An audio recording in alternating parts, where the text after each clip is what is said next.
Mr. Aturok. Yes. We are going to be playing It Moves. It's a free-to-play Steam game. It's indie horror, and it was released February 21st of this year. So, let's get started. So it is. It's basically Going Wild with Mrs. Aturok.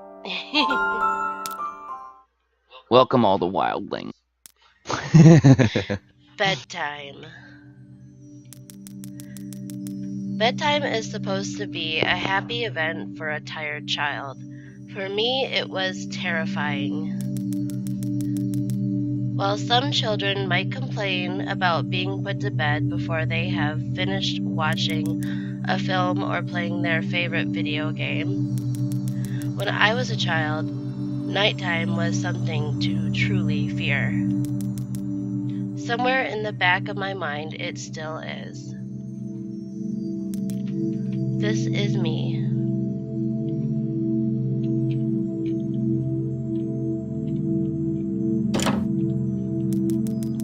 I cannot prove that what happened to me was objectively real, but I can swear that what I experienced was genuine horror.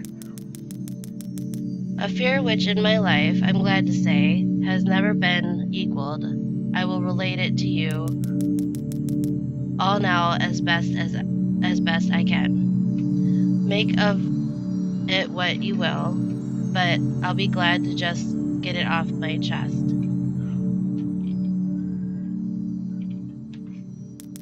This is my father. I can't remember exactly when it started, but my apprehension towards falling asleep seemed to correspond with my being moved into a room of my own.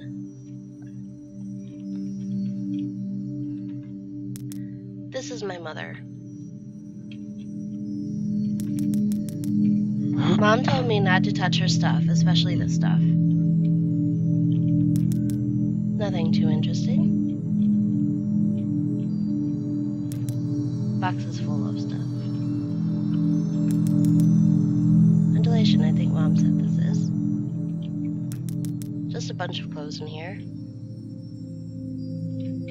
It's a wall.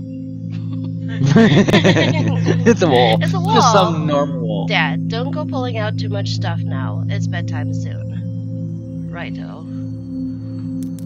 This is my brother's room. He told me yesterday to keep out of the room that we both had shared until then.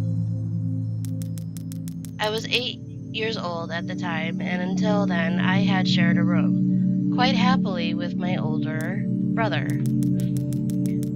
As is perfectly understandable for a boy 5 years my senior, my brother eventually wished for a room of his own, and as a result, I was given the room at the back of the house. As my brother was given a new bed, I was given the bunk beds which we used to share. While I was upset about sleeping on my own, I was excited at the thought of being able to sleep in the top bunk, which seemed far more adventurous to me. Back to my room. Knock on the door. Mom, alright, it's bedtime. Already? Mom, yes, adults need their sleep, you see. You'll be sleeping alone for the first time. You excited? Yes, Mom.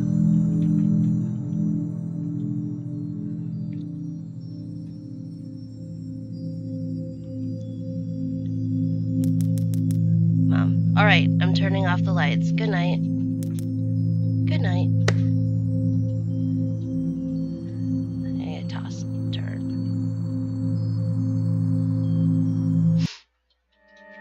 Chapter 1, Cave.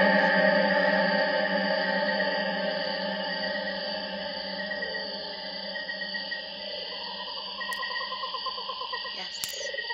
Save.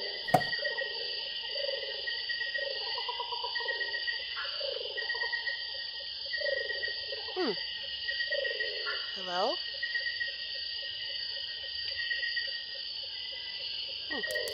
A small water hole. The water is dirty. Probably not a good idea to drink it. Drink it. I was thinking for go swimming. Yeah, let's go swimming in it. Alrighty. So, a pot and some ragged cloth.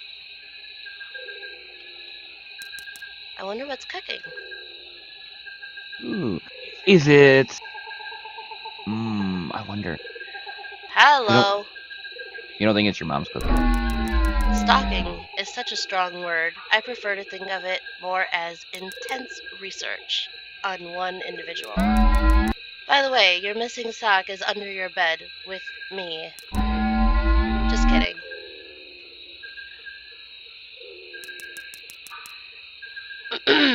A cold, unwelcoming breeze comes from the bottom of the stairs. Yeah, I'll go down.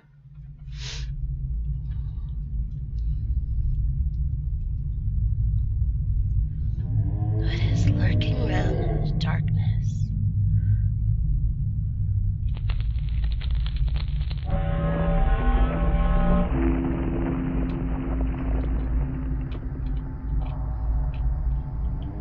Hello, new viewer. I can't see the bottom. A purple mushroom, definitely poisonous.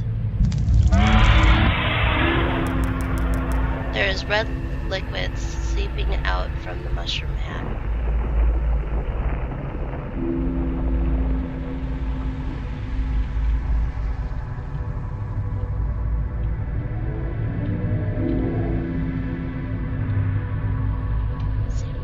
There we go.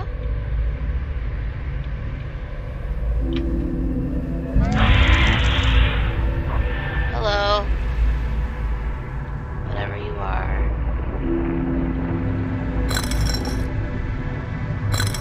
Okay, so we got to try to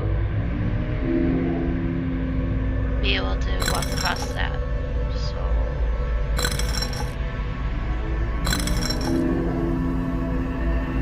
ta-da! Yay! Nope, can't go that way.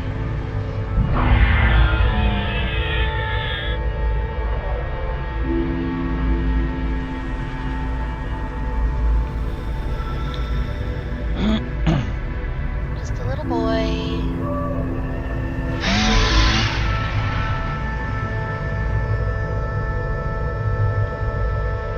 Moving around.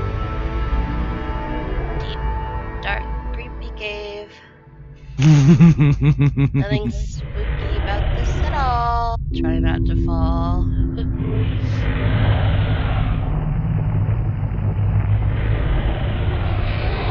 Oh! Oh! Ah! No! Oh.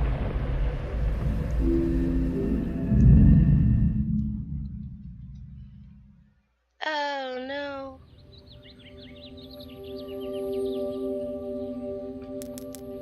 Mom! I had a bad dream. Mom!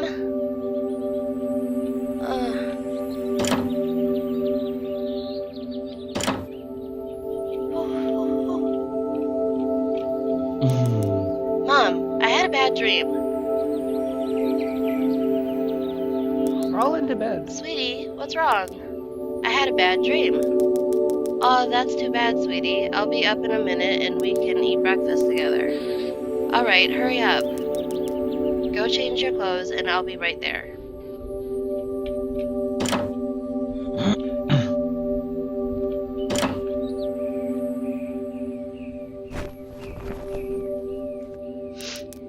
And so another day started. It was a day of little importance to our story. I won't bother you with details. The one thing I remember is that even though I played with friends like I always did, I somehow still felt lonely. Ooh. I didn't enter my new room until later that night. It was time to go to sleep. Again.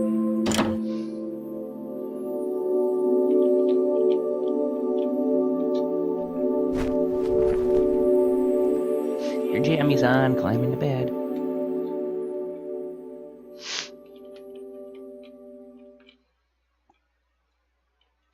His room looks really nice.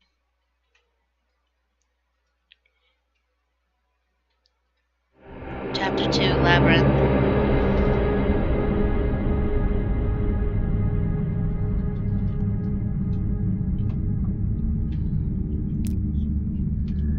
Save. Okay. So I'm gonna try pushing this. I'm just gonna call them the smiley face buttons.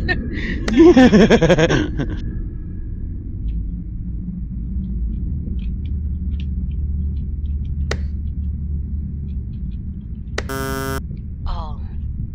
Oops. Okay. Let's try this again.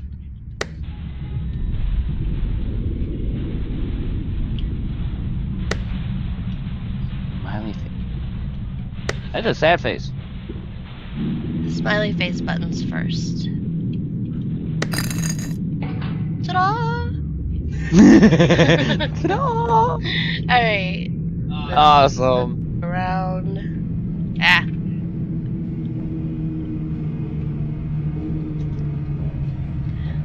There's a creepy cloaked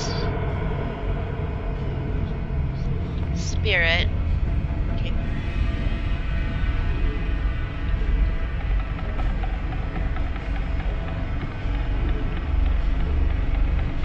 Here. Let's try this way. Oh.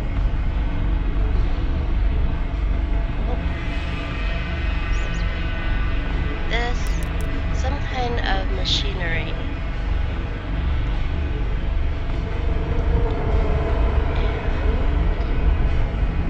And a wanted poster.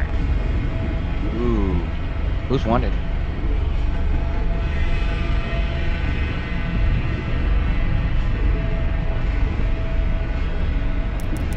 Ventilation, maybe? The air is still stuffy, though.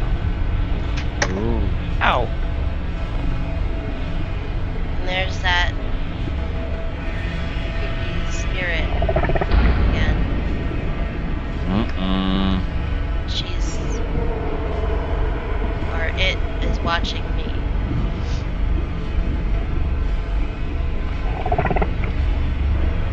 Ooh, the face. That's so Nothing cool. of interest, I think.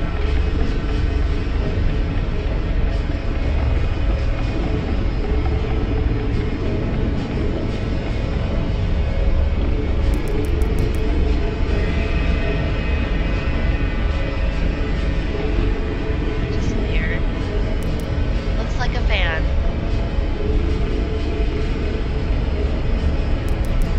Instructions on how to use a fire extinguisher.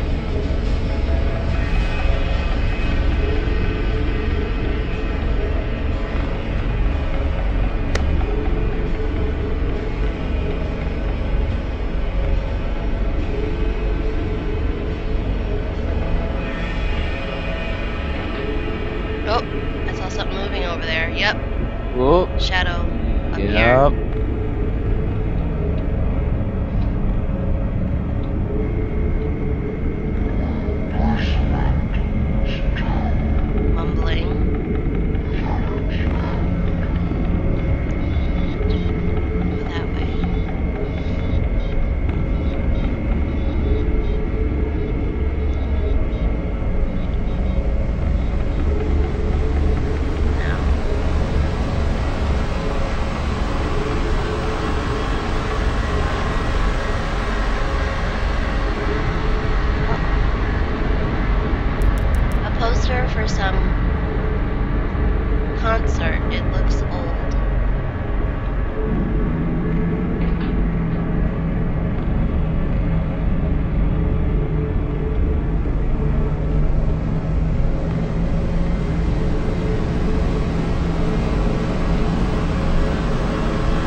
So we've got two regulars on the channel, Apricot Droop Fruit and Slow Cool.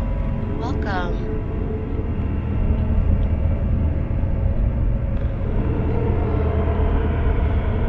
Okay, so waiting for something new to appear.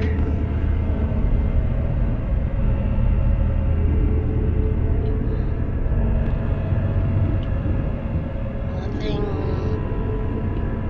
yet. No levers or buttons to press. Oh, there's that shadow again. This thing is so creepy. It's like it's.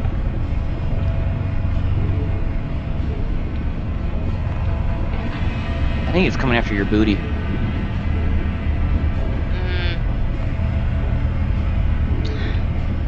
The kid's booty.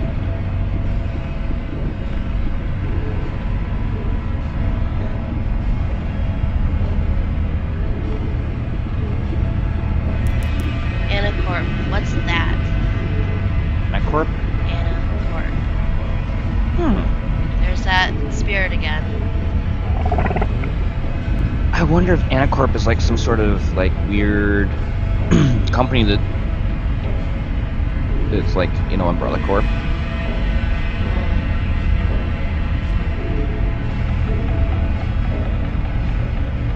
Okay.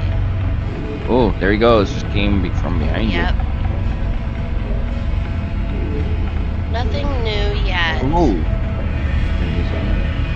So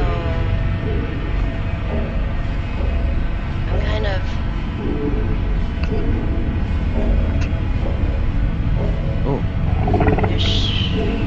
that. I want to say she, but there it is. There it was again. Wasn't there something? There was something there, wasn't there? Yes, there was. There was. What poster was that? Is that on the wall? Frantically searching for either a button or lever.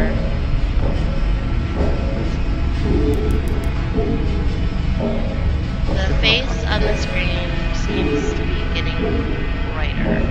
I noticed that. That is. Watching me. Almost like something from Anonymous. Where they literally are watching you inside your computer.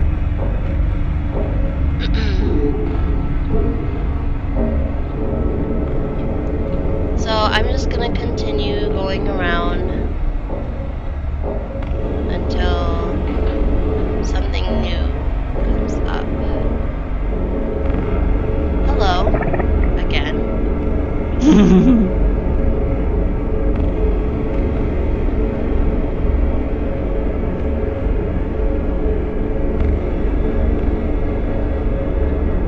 And something tells me that you are not here to help me, so. Yeah, it doesn't look like they are there to help you. Nope. You know, little boy. Are you here to help? No. No. We're here to freak you out. I'm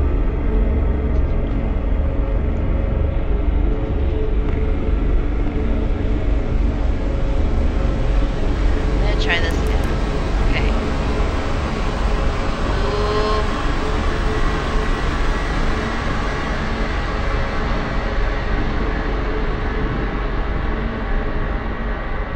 A little more intense there. Seems it's getting a little darker and the face is getting brighter. I just heard dark.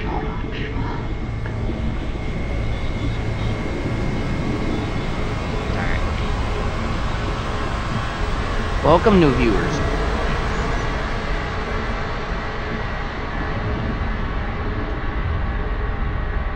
Welcome.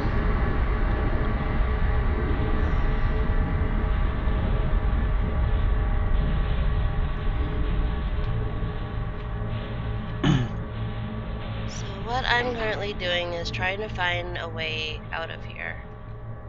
Mm. And those buttons aren't flashing. There's no new area. I just heard a door open. Ooh.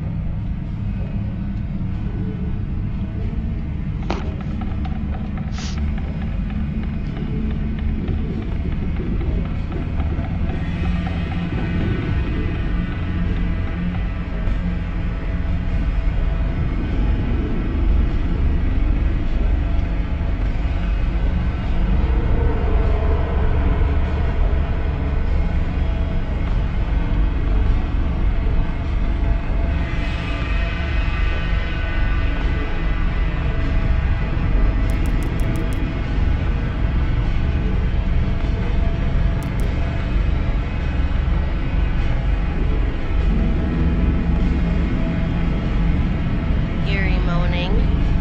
Ooh. I hear that.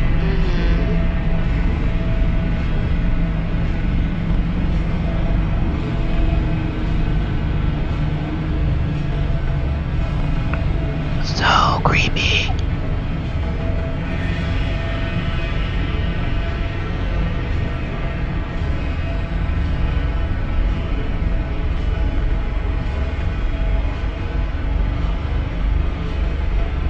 Now see, the face is brighter there. Yep.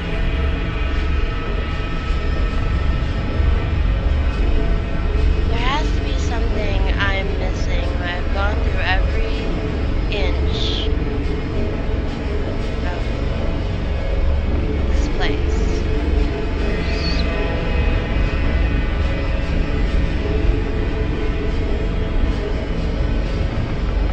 Looking for something new every time.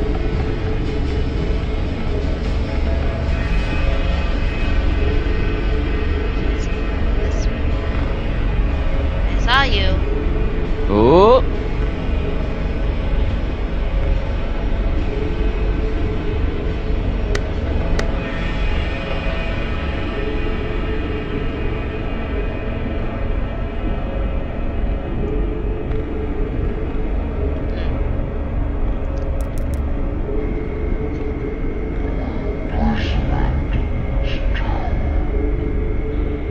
Wait.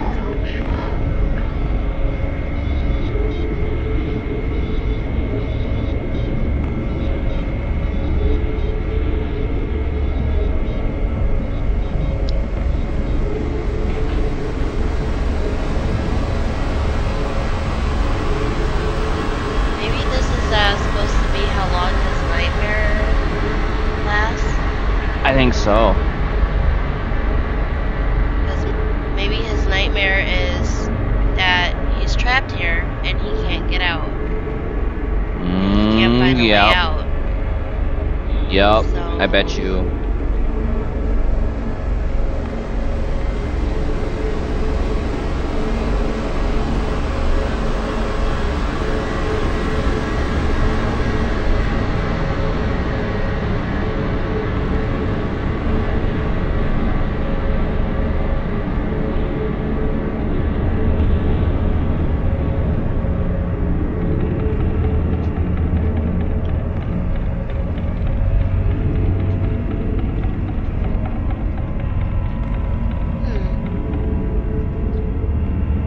Yeah.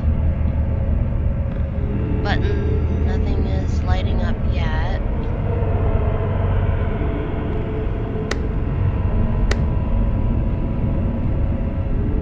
Nothing new.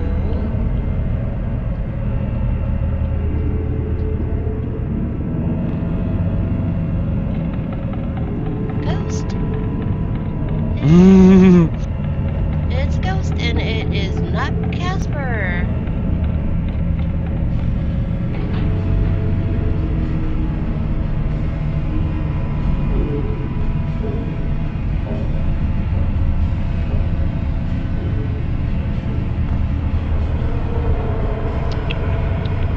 Well then.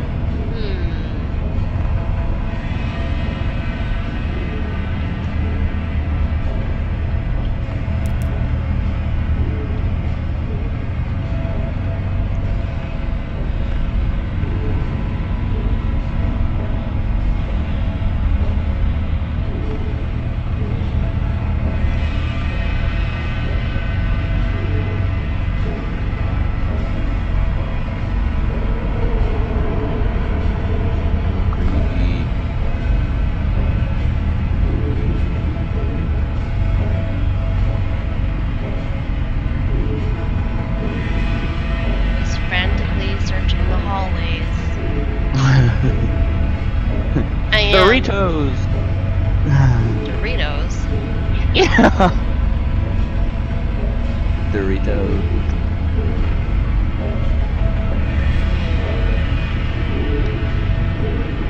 Now, you'd think that's something new would have popped up by now.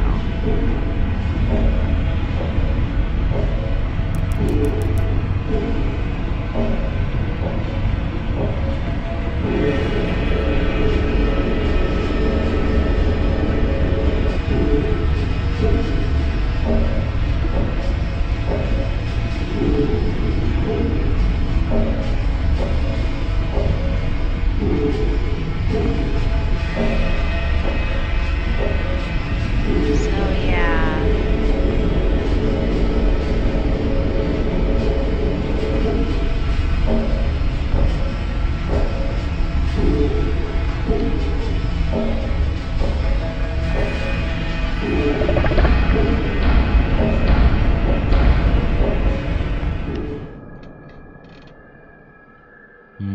I saw that, and I had a feeling that I was supposed to rush to that. So, anyways, it says, when you awaken from a deep sleep to something moving or stirring, it can take a few moments for you to truly understand what is happening. The fog of sleep hangs over your eyes and ears even when lucid. Something was moving. There was no doubt about that. At first, I wasn't sure what it was. Everything was dark, almost pitch black, but there was enough light creeping in from outside to outline that room. Two thoughts appeared in my mind almost simultaneously. The first was that my parents weren't, because the rest of the house lay both in darkness and silence. The second thought turned to the noise, a noise which had obviously woken me. That was it. Bed sheets rustling in the dark and someone breathing. As if some disturbed sleeper was attempting to get all too comfortable in the bottom bunk.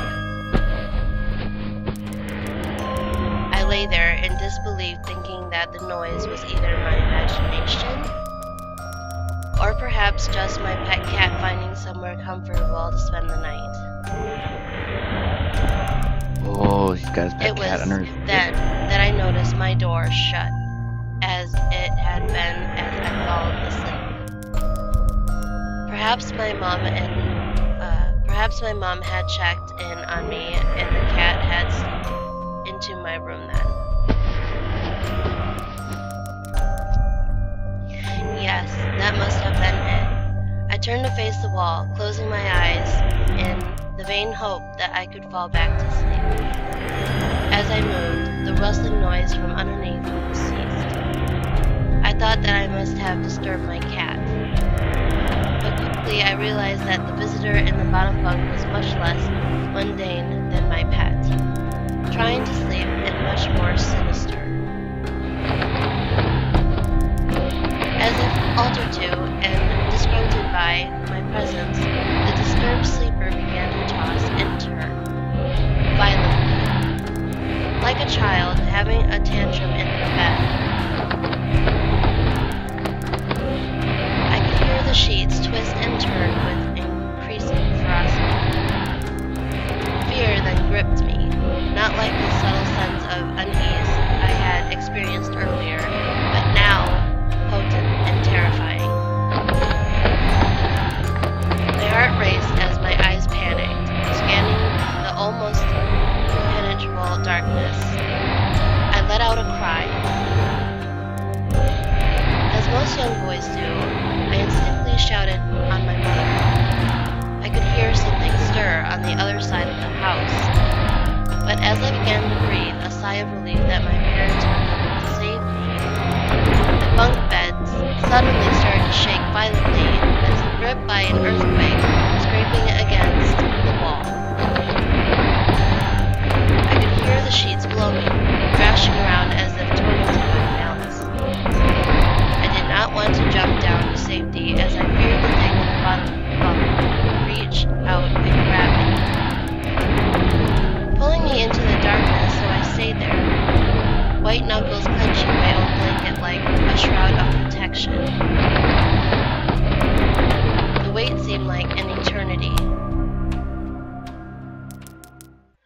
wrong? Did you have a bad dream?" I cried, and my mother consoled me. Tears of fear, followed by relief, streamed down my face. Yet through all the horror and relief, I did not tell her why I was so upset. I cannot explain it, but it was as though whatever had been in that bunk would return if I even so much as spoke of it. Whether that was the truth, I do not know, but as a child I felt as if that unseen menace remained close, listening. Oh. My mother lay in the empty bunk, promising to stay there until morning. I remember the next day wanting to go anywhere, be anywhere, but in that suffocating room. It was a Saturday, and I played outside quite happily with my friends. Although our house was not large, we were lucky to have a long, sloping garden in the back. We played there often, as much of it was overgrown, and we could hide in the bushes. Climbing the huge sycamores Yeah, tree sycamore. which towered above all else, and easily imagined ourselves in the throes of a grand adventure. As fun as it all was, occasionally my eye would turn to that small window in my room. Ordinary, slight, innocuous. Okay, but for me, that thin boundary was a looking glass into a strange, cold pocket of dread. Outside. The lush green surroundings of our garden filled with the smiling faces of my friends. Inside, the feeling of something in that room, watching me play, waiting for the night when I would be alone, eagerly filled with hate. It may sound strange to you, but by the time my parents ushered me back into that room for the night, I said nothing. Ooh. Wow.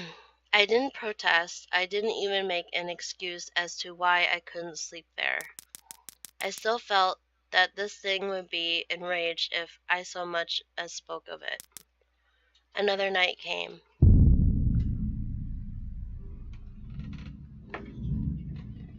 Welcome to the stream. Welcome. Chapter 3, Factorize.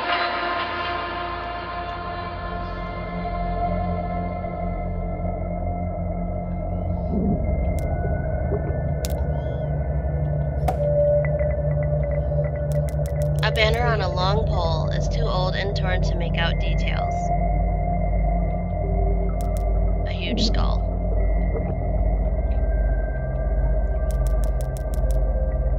Okay, this one says the same thing. A banner on a long pole is too old and torn to make out details.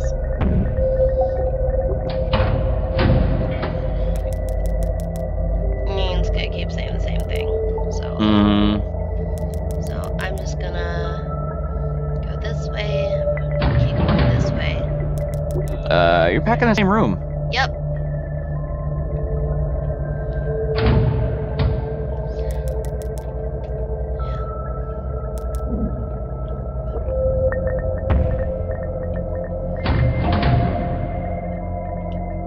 Endless walkway.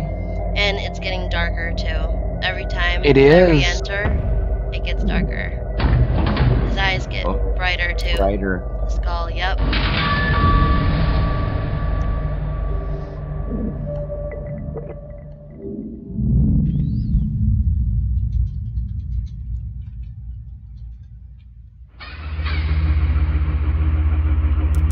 Some kind of altar. Okay, so let's start over here. A picture of some kind of green landscape. The picture is in too bad shape to make out any details.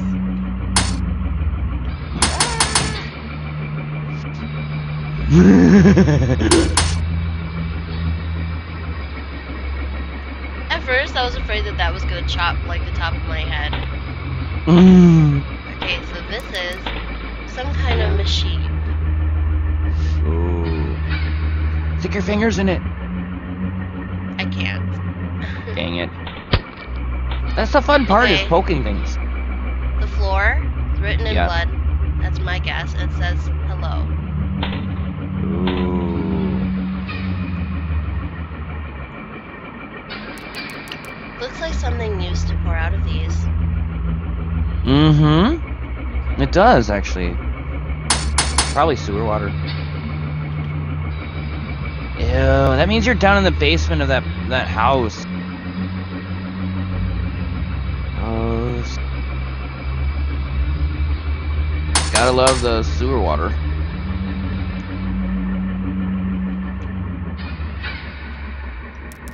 Looks almost like the lights on the runway at airports.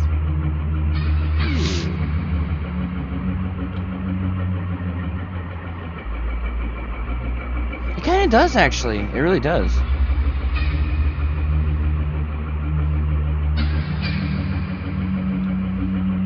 I'm gonna go this way. Go that way yet. And I can't go that way.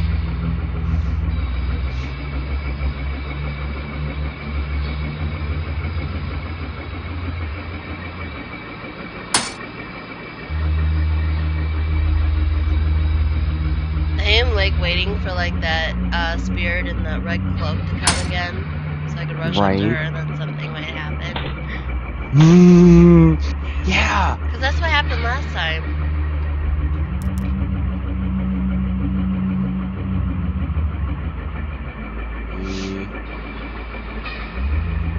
Those machines look like they're made out of blood and organs. They do. Chips Ahoy. Chips Ahoy Chewy.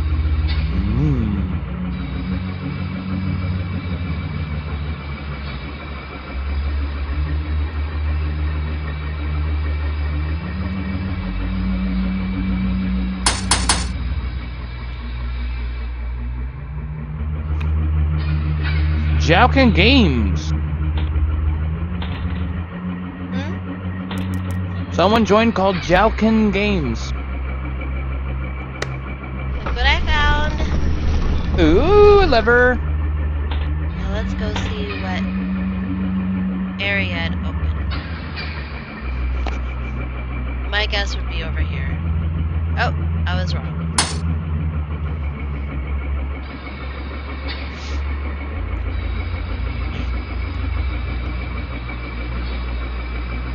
All of a sudden I got Mario in my head.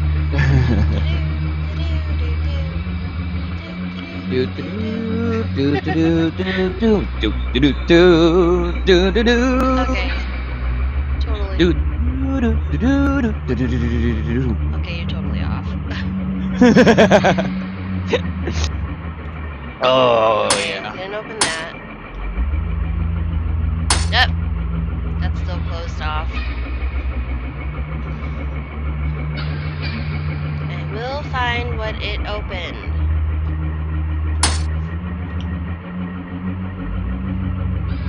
Oh! Hello. Nothing spooky about you at all. The hello is gone. The writing on the floor.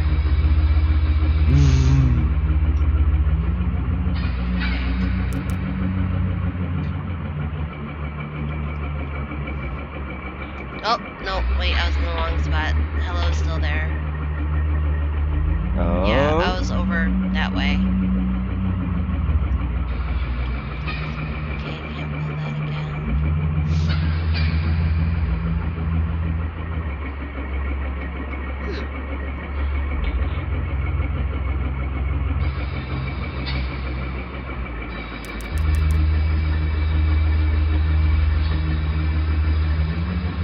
Darn it! It won't let you in, will it? No, that's why I was jiggling the bars. There's a lever back there too.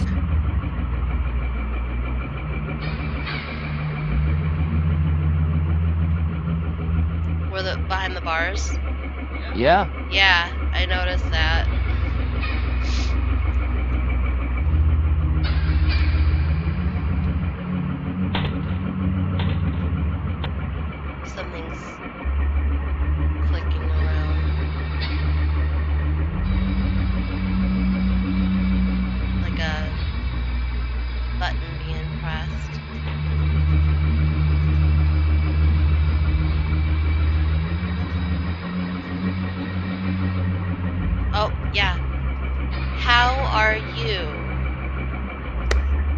Uh-oh.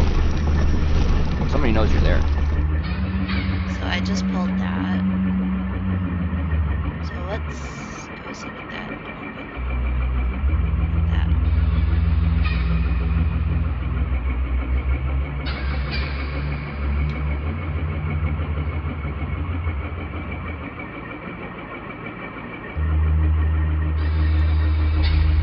Beast.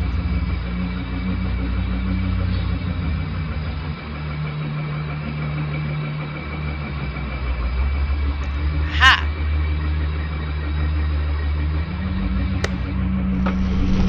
Hey, a creepy mask.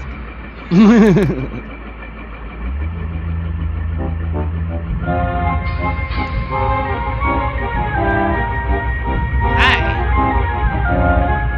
Well, that is very creepy.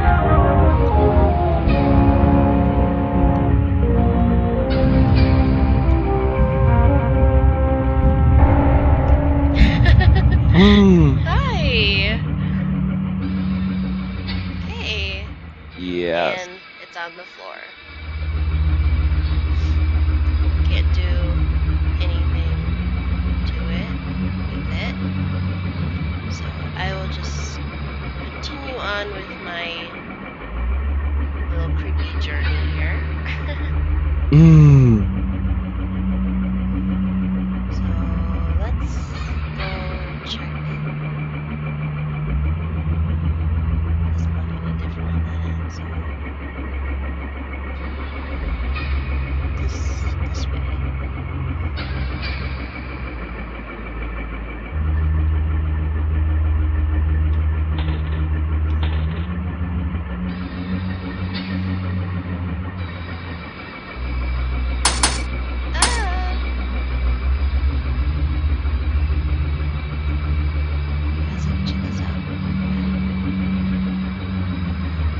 Hello, new viewer.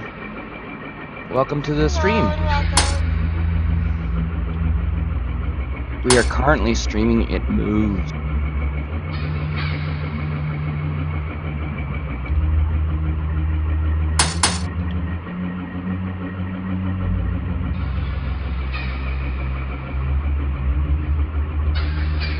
Okay, so I can't do that again. Wishful thinking. Right.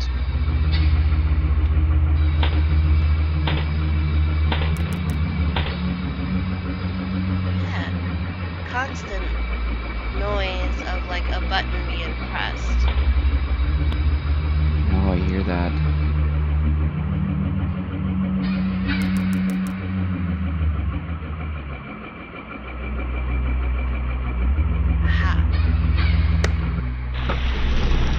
Blood. It's certainly not red Kool-Aid. No, it's not. Definitely not red Kool-Aid. That is definitely blood. Alright. Mask is still there where I left it. Good.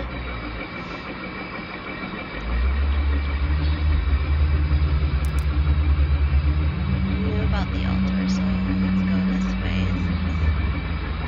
Hopefully that opens something down here. Creepy dude is still there. Hello. Yay! Oh.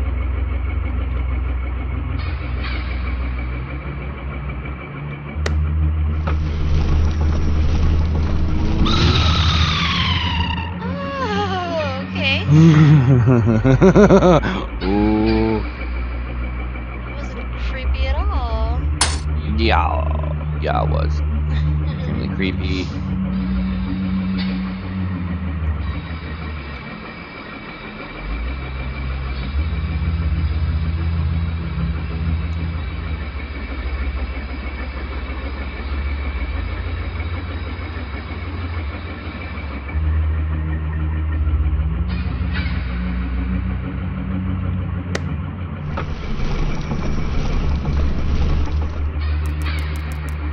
Looks almost like lights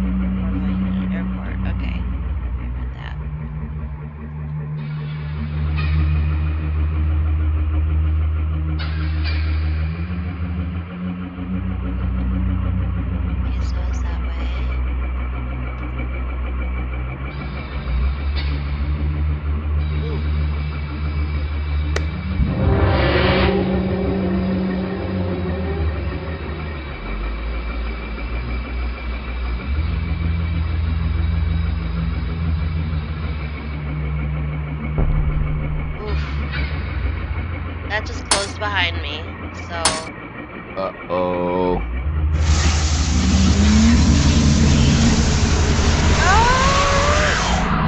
Uh-oh.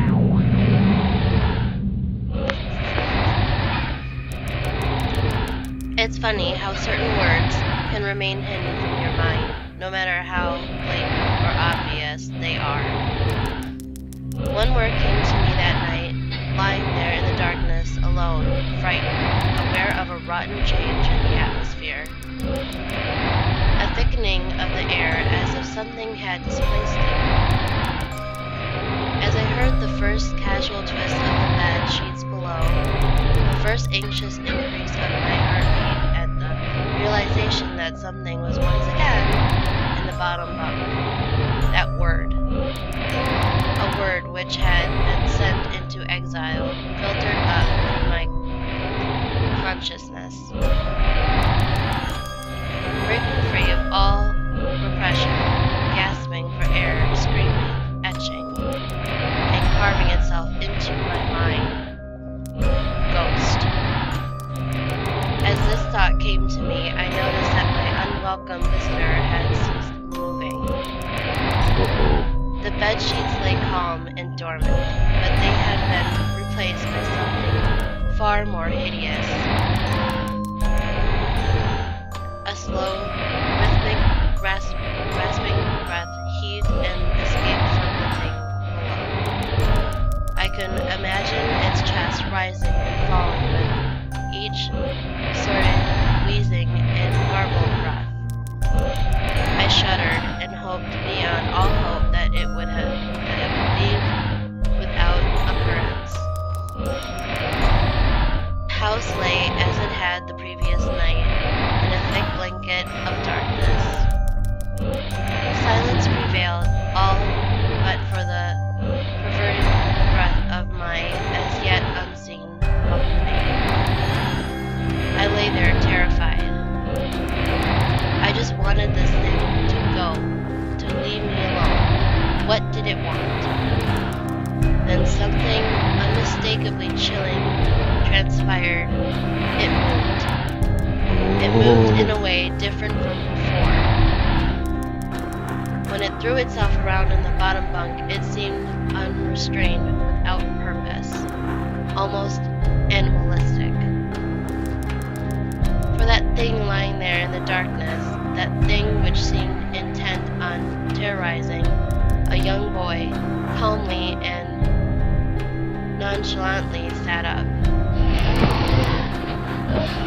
Its labored breathing had become louder.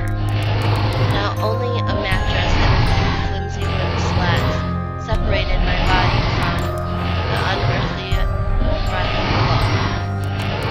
I lay there, my eyes filled with tears. A fear which mere words cannot relate to you, or anyone else coarse to please. I would not have believed that this fear could have been heightened, but I was so wrong.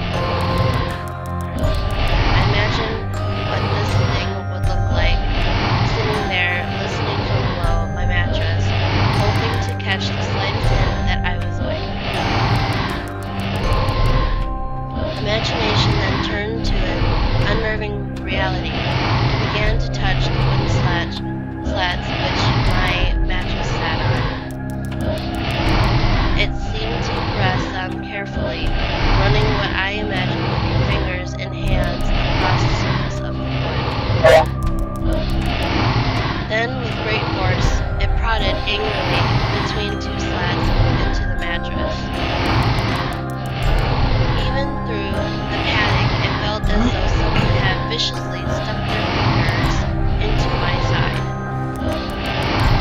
I let out an almighty cry, and the wheezing, shaking, and moving thing in the bunk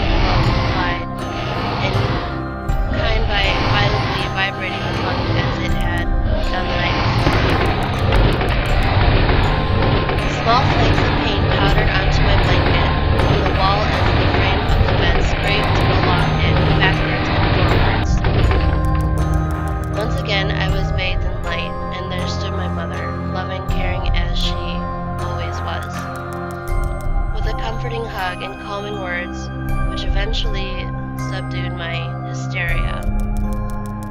Of course, she asked what was wrong, but I could not say. I dared not say. I simply said one word over and over and over again. Nightmare.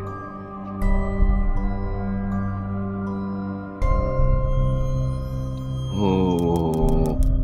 This pattern of events continued for weeks, if not months. Night after night, I would awaken to the sound of rustling sheets. Each time I would scream so as to not provide this abomination with time to prod and feel for me. With each cry, the bed would shake violently, stopping with the arrival of my mother, who would spend the rest of the night in the bottom bunk, seemingly unaware of the sinister force torturing her son nightly. Along the way, I managed to feign illness a few times and come up with other, less than truthful, reasons for sleeping in my parents' bed. But more often than not, I would be alone for the first few hours of each night in that place. The room where the light from outside did not sit right, alone with that thing. With time, you can become desensitized to almost anything, no matter how horrific. I had come to realize that, for whatever reason, this thing could not harm me when my mother was present. I am sure the same would have been said for my father, but as loving as he was, waking him from sleep was almost impossible. Waking me, on the other hand, was no trouble at all. Thanks to the nightmares.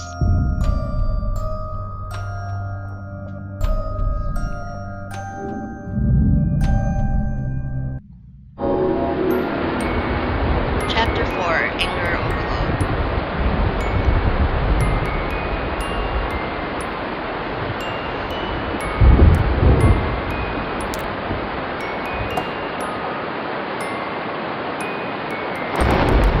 The painted glass depicts some religious man, I guess.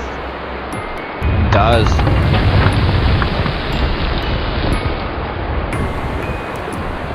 Earthquake?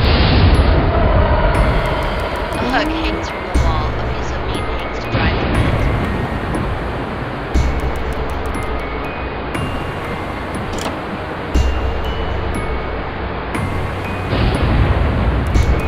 The painted glass is reliable.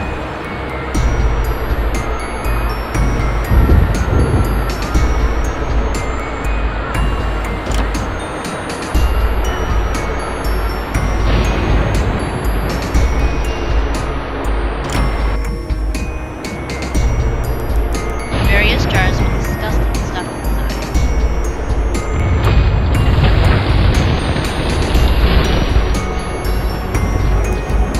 Another one?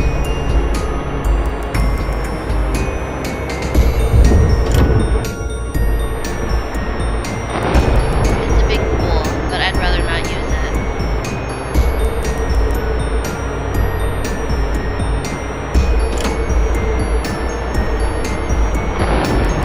Looks like a map.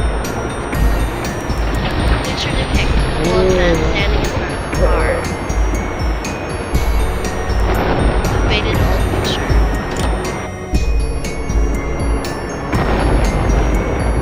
This looks to be cats hanging.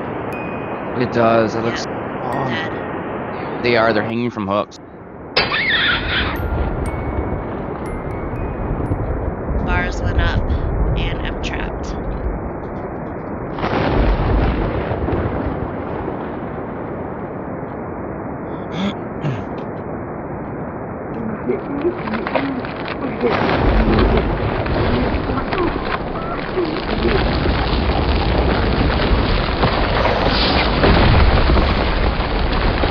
The darkness swallowed me.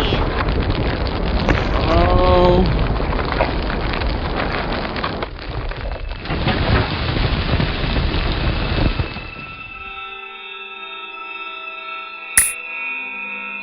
Mouth closed. Ooh.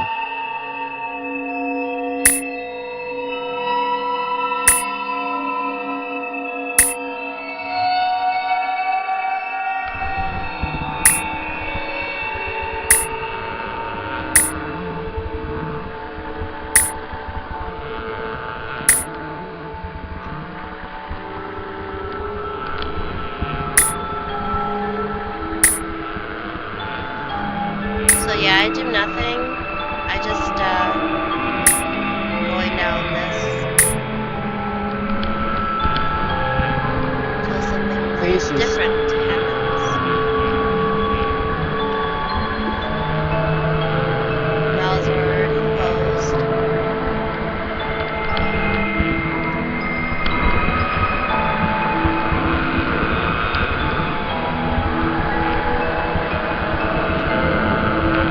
Those are so creepy.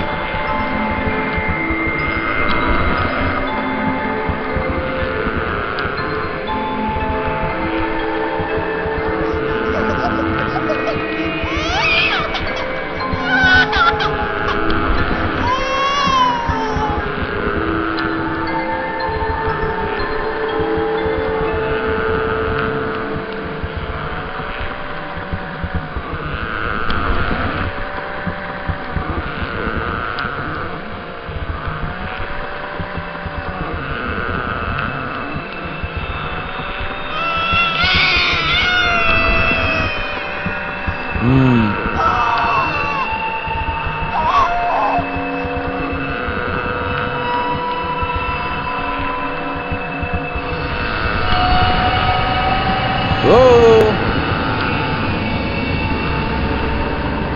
Uh-oh. They're gonna get me. Yep, they're gonna get me. Ah!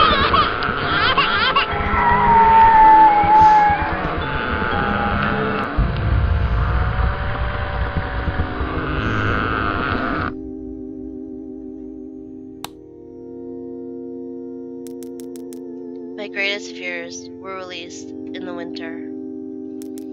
The days grew short, and the longer nights merely provided this wretch with more opportunities. It was a difficult time for my family. My grandmother, a wonderfully kind and gentle woman, had deteriorated greatly since the death of my grandfather. My mother was trying her best to keep her in the community as long as possible. However, dementia is a cruel and degenerative illness, robbing a person of their memories one day at a time. Oh. Soon she recognized none of us, and it became clear that she would need to be moved from her house to a nursing home. Before she could be moved, my grandmother had a particularly difficult few nights, and my mother decided that she would stay with her. As much as I loved my grandmother and felt nothing but anguish at her illness, to this day I feel guilty that my first thoughts were not of her, but of what my nightly visitor may do should it become aware of my mother's absence. Her presence being the one thing which I was sure was protecting me from the full horror of this thing's reach. I rushed Ooh, home welcome from to the stream, school Paulo. that day and immediately wrenched the bed sheets and mattress from the lower bunk, removing all of the slats and placing an old desk, a chest of drawers, and some chairs, which we kept in a cupboard where the bottom bunk used to be. I told my father I was making an office, which he found adorable. But I would be damned if I give that thing a place to sleep for one more night. As darkness approached, I lay there knowing my mother was not in the house. I did not know what to do. My only impulse was to sneak into her jewelry box and take a small family crucifix, which I had seen there before. While my family were not very religious, at that age I still believed in God, and I hoped that somehow this would protect me. Although fearful and anxious, while gripping the crucifix under my pillow tightly in one hand, sleep eventually came, and as I drifted off to dream, I hoped that I would awaken in the morning without incidents. Unfortunately, that night was the most terrifying of all.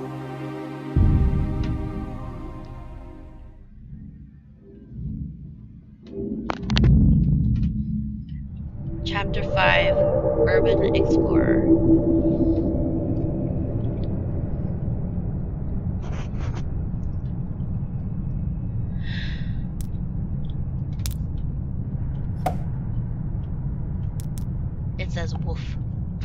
Woof. It says woof. Woof. When should I hit the panic button?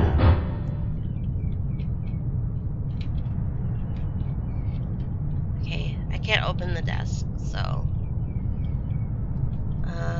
let's a bunch of school books.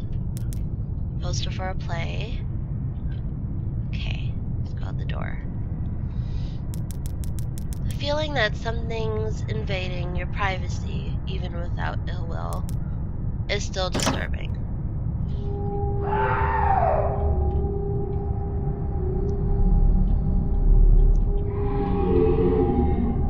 Whew. I couldn't move there for a sec.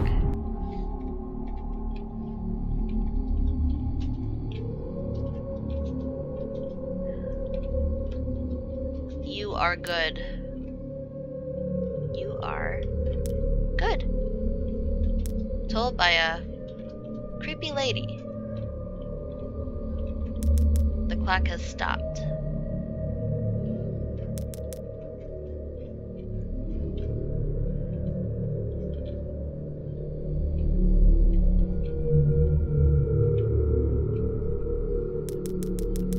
Even if you don't know why they are here, you hold the greatest amount of fear for them.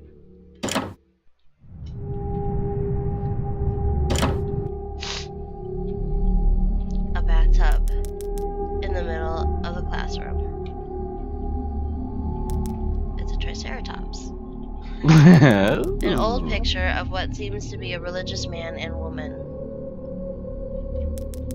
A stack of comic books. And a shriek. The sounds of screams are awful. They are even worse when they are your own.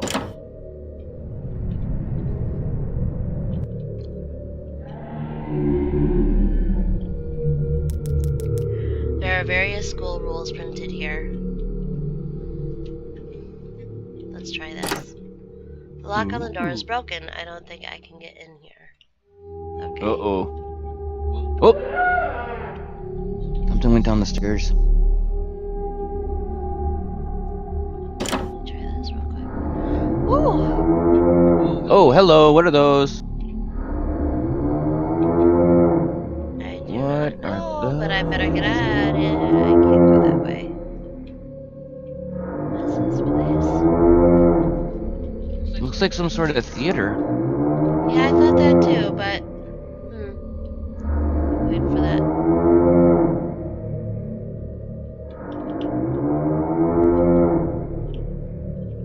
Trying to.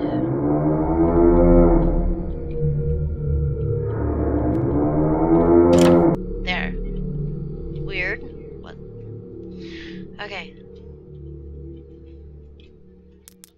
A busted old machine of some sort.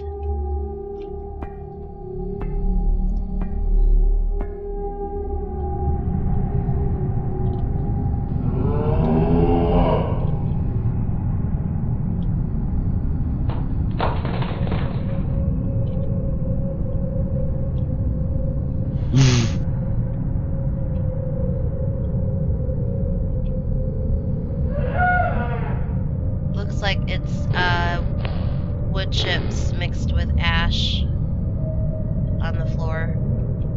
Wow. That's what it looks like to me anyway.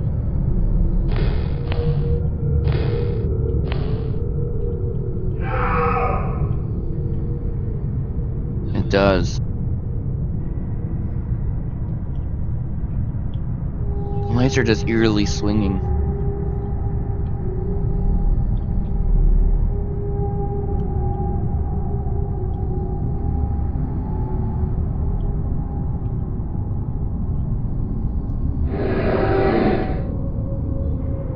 So I am just going to adventure around these.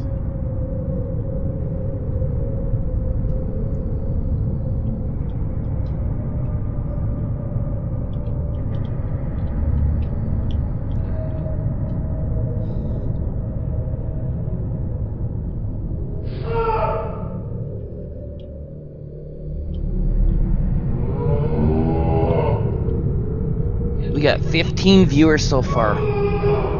Hello, everyone. Yes, we've got Apricot Dupe Fruit, Commander Root, Jowkin Games. I'm hoping I'm pronouncing this correctly.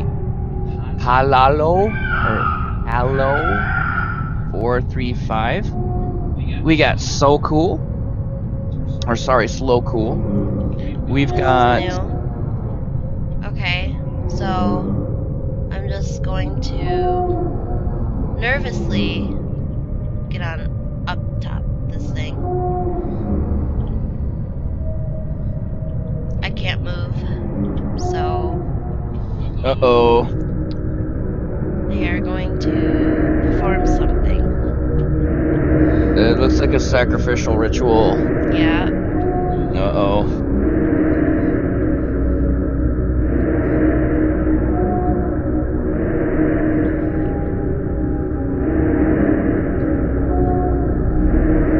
Oh boy. He's chanting.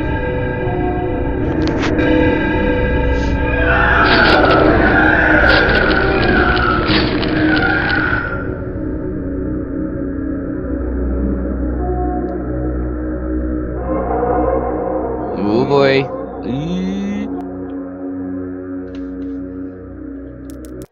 Dad, you're awfully quiet nowadays. Is there something wrong, son? Nothing. Are you sure? Is there something wrong with your new room? Are you lonely without your brother? No. All right then.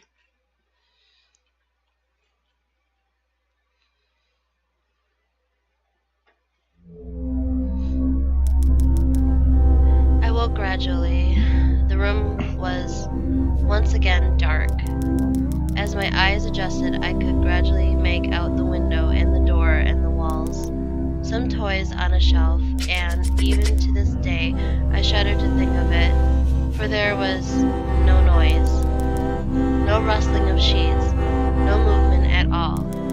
The room felt lifeless, yet not empty. The nightly visitor, that unwelcome, wheezing, hate-filled thing which had terrorized me night after night, was not in the bottom bunk. It was in my bed. Oh. I opened my mouth to scream, but nothing came out. Utter terror had shaken the very sound from my voice. I lay motionless. If I could not scream, I did not want to let it know I was awake.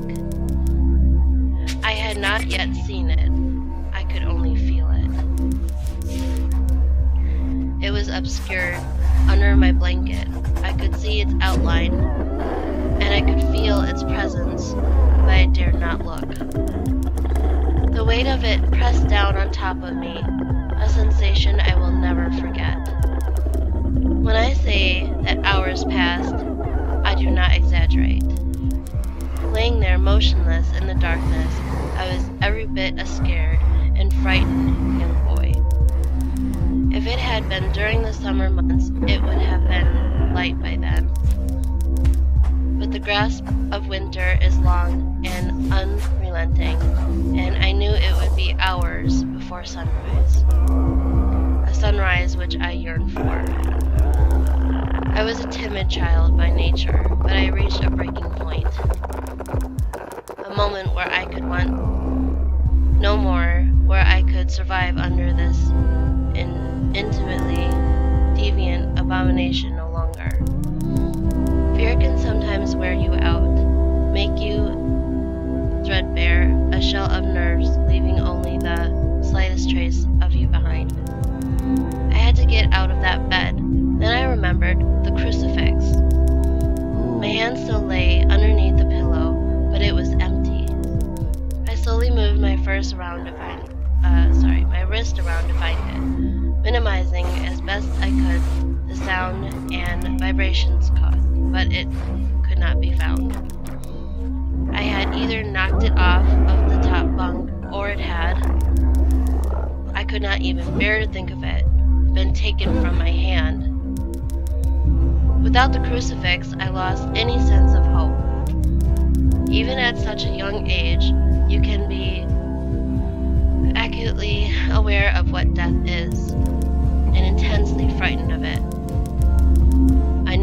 going to die in that bed if I lay there, dormant, passive, doing nothing. I had to leave that room behind, but how? Should I leap from the bed and hope that I make it to the floor? What if it is faster than me? Or should I slowly slip out of that top bunk, hoping to not disturb my uncanny bedfellow? Realizing that it had not stirred when I moved, trying to find the crucifix, I began to have the strangest of thoughts. Ooh. Chapter 6, The Abyss. Ooh, that sounds creepy in itself.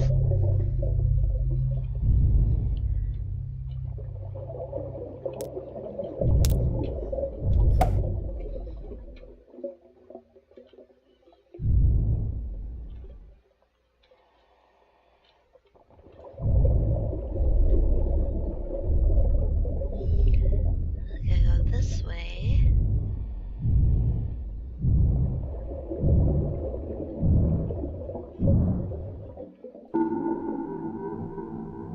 Down.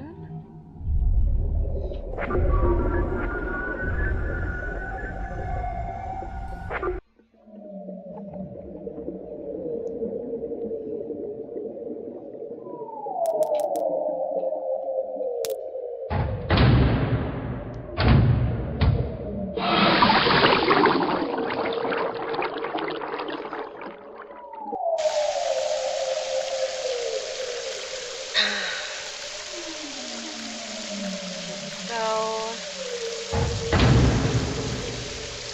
Down I go.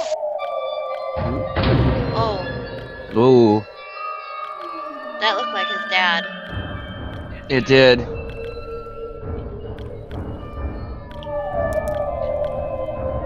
Read logbook. Ooh. Ooh. Captain Theodore Fielding, September 2nd, 2007. One of my biggest fears is deep water.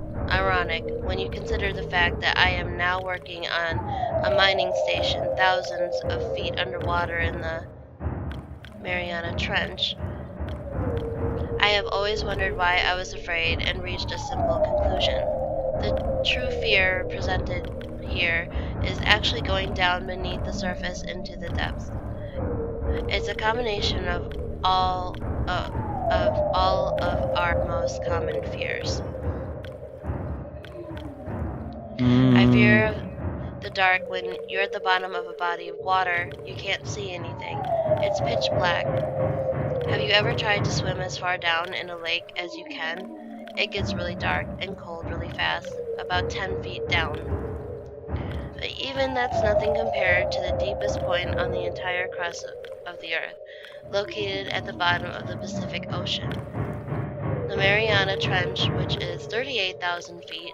If you put Mount Everest at the bottom of the trench, the top of the mountain would still be over a mile below the surface of the ocean.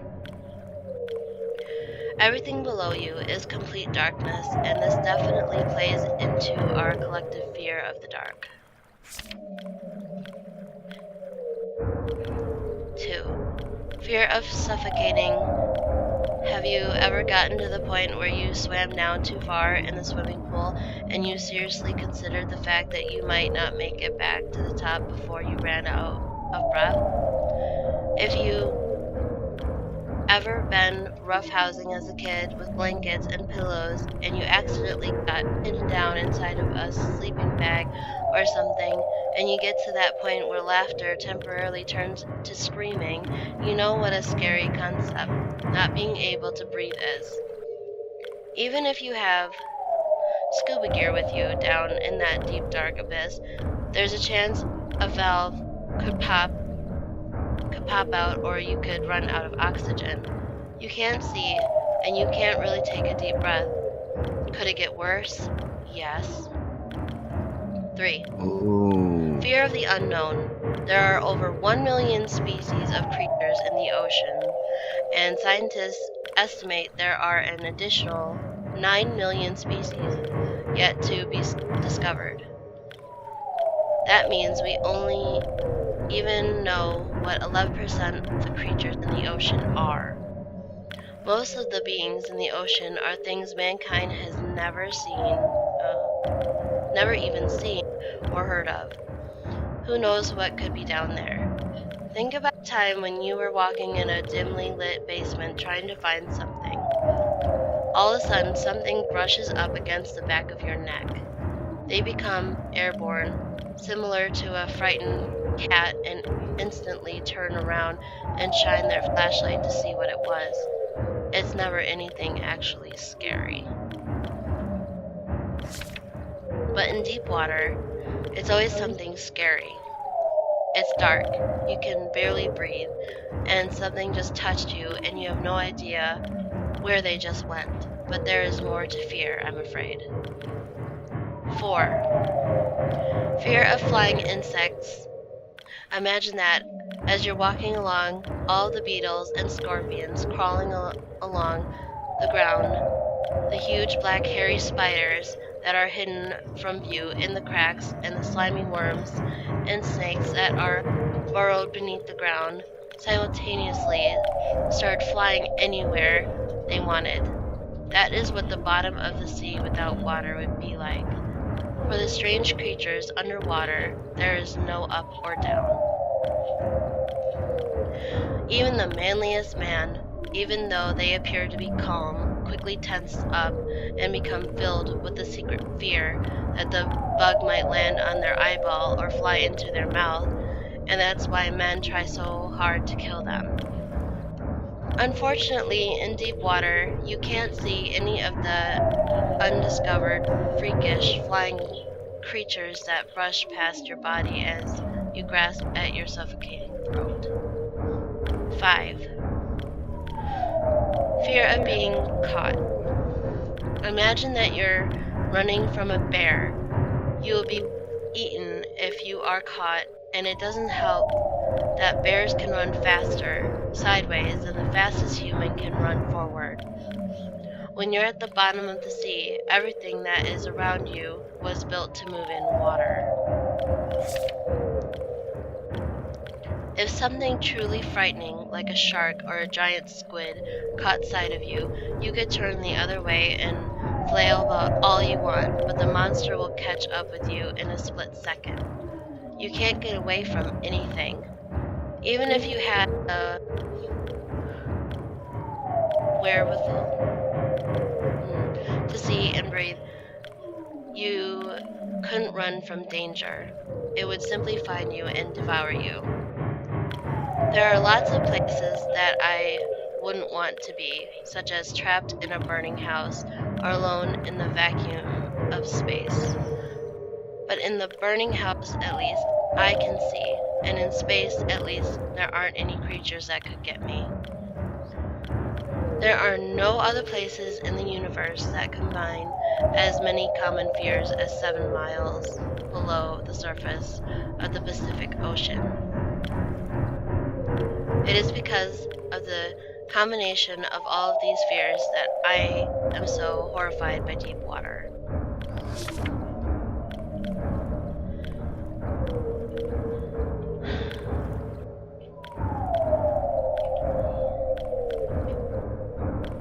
Ooh. That is definitely an interesting book. There's that guy that looks like his dad again. Oh. Oh no, you're gonna drown. I can't swim up either. Oh no. And then that guy looks like he's waving at him. Goodbye. He does. Bye.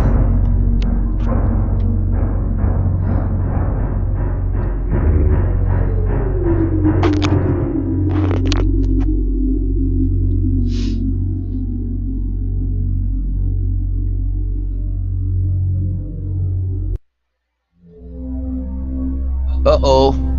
The Kraken. What if it was asleep? It hadn't so much as breathed since I had woken up. Perhaps it was resting, believing that it had finally got me, that I was finally in its grasp. Or perhaps it was toying with me. After all, it had been doing just that for countless nights. And now with me under it, pinned against my mattress with no mother to protect me, maybe it was holding off, savoring its victory until the last possible moment, like a wild animal savoring its prey. I tried to breathe as shallowly as possible, and mustering every ounce of courage I could, I reached over slowly with my right hand and began to peel the blanket off of me. What I found under those covers almost stopped my heart. I did not see it, but as my hand moved the blanket, it brushed against something. Something smooth and cold. Something which felt unmistakably like a gaunt hand. I held my breath in terror, as I was sure it must now have known that I was awake. Nothing. It did not stir. It felt dead.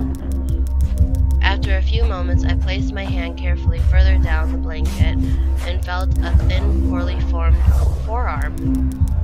My confidence and almost twisted sense of curiosity grew as I moved down further to a disproportional... I can't say that word. Disproportionately large larger bicep. muscle. Sorry. No, that's The arm okay. was outstretched, lying across my chest, with the hand resting on my left shoulder as if it had grabbed me in my sleep. I realized that I would have to move this cadaverius, or is it appendage? I even so Cadaverius? don't know. I can't even pronounce that. Sorry, everyone. Yeah, Even anybody if can. I even so much as hope to escape its grasp. For some reason, the feeling of torn, ragged clothing on the shoulder of this nighttime invader stopped me in my tracks. Fear once again swelled in my stomach and in my chest as I recoiled my hand in disgust. At the touch of straggled, oily hair, I could not bring myself to touch its face, although I wonder to this very day what it would have felt like. Dear God, it moved.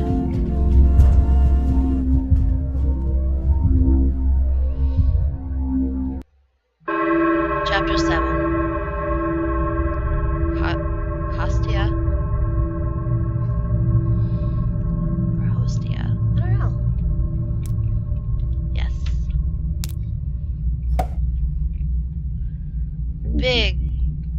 Big doorway. Yeah. With a red, creepy, looks like a mannequin. No arms, no face. Just gonna go this way. Go about my business. Ah.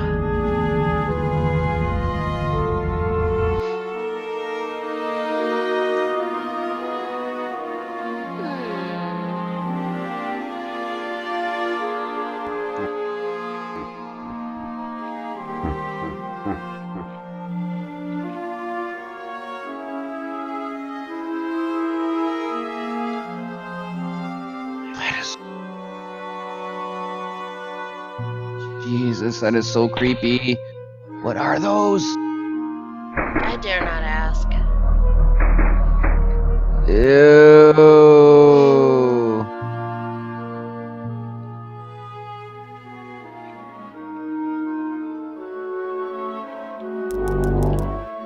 At a crossroads in life, what does one do? Stand at the crossroads, if you will, but if you'll not choose, I'll move on without you. And having once chosen, never to seek to return to the crossroads of that decision. For even if one chooses wrongly, The choice cannot be unmade.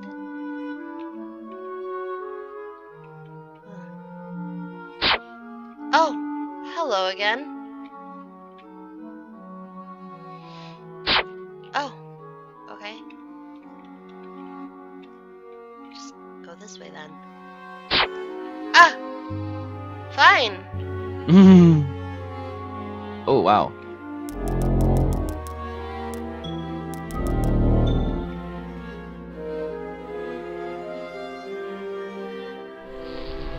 Oh, it's different. Uh-oh. Uh-oh.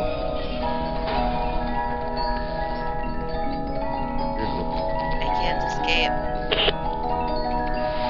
Oh, who's in this game? Can you leave anywhere? No, nowhere. Uh-oh.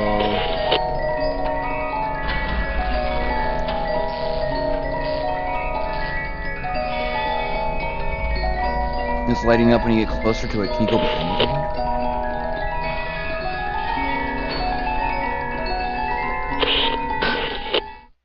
Uh-oh.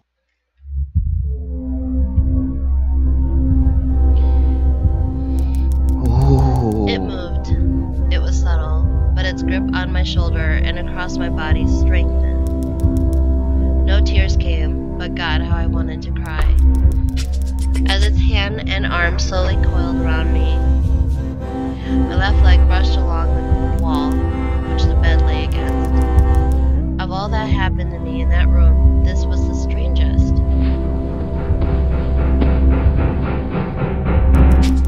I realized that this clutching, rancid thing, which drew great delight from violating a young boy's bed, was not entirely on top of me. It was sticking out from the wall, like a spider striking from its lair. Suddenly, its grip moved from a slow tightening to a sudden squeeze. It pulled and clawed at my clothes as if frightened that the opportunity would soon pass. I fought against it, but its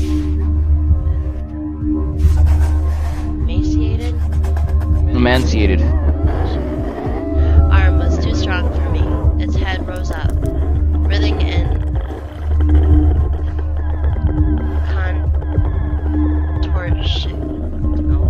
contour under the blanket. Okay, anyways, I now realized where it was taking me, into the wall. I fought for my dear life. I cried, and suddenly my voice returned to me, yelling, screaming, but no one came. Then I realized why it was so eager to suddenly strike, why this thing had to have me now. Through my window, that window which seemed to represent so much malice from outside, streaked hope, the first rays of sunshine. I struggled further, knowing that if I could just hold on, it would soon be gone. As I fought for my life, the unearthly parasite shifted, slowly pulling itself up my chest, its head now poking out from under the blanket, wheezing, coughing, rasping. I do not remember its features, I simply remember its breath against my face, foul and as cold as ice. As the sun broke over the horizon, that dark place, that suffocating room of contempt, was washed, bathed in sunlight. I passed out as its scrawny fingers encircled my neck, squeezing the very life from me.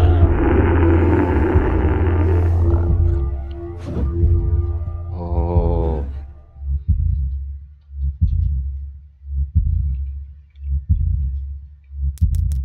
I woke to my father, offering to make me some breakfast. A wonderful sight indeed. I had survived the most horrible experience of my life until then, and now. I moved the bed away from the wall, leaving behind the furniture I had believed would stop that thing from taking a bed. Little did I think that it would try to take mine and me. Weeks passed without incident, yet on one cold, frostbitten night, I woke to the sound of the furniture where the bunk beds used to be. vibrating violently. I lay there sure I could hear a distant wheezing coming from deep within the wall, finally fading into the distance. The following year I was given a larger room on the other side of the house, and my parents took that room as their bedroom. They said they didn't need a large room, just one big enough for a bed and a few things. They lasted 10 days. We moved on the 11th.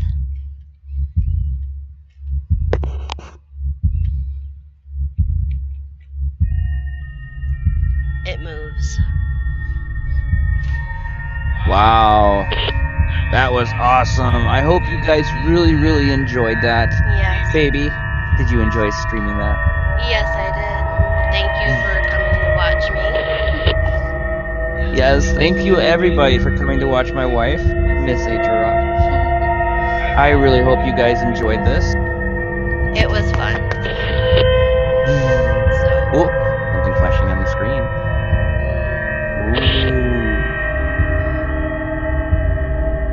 Anyways, if I find another game I like and is interested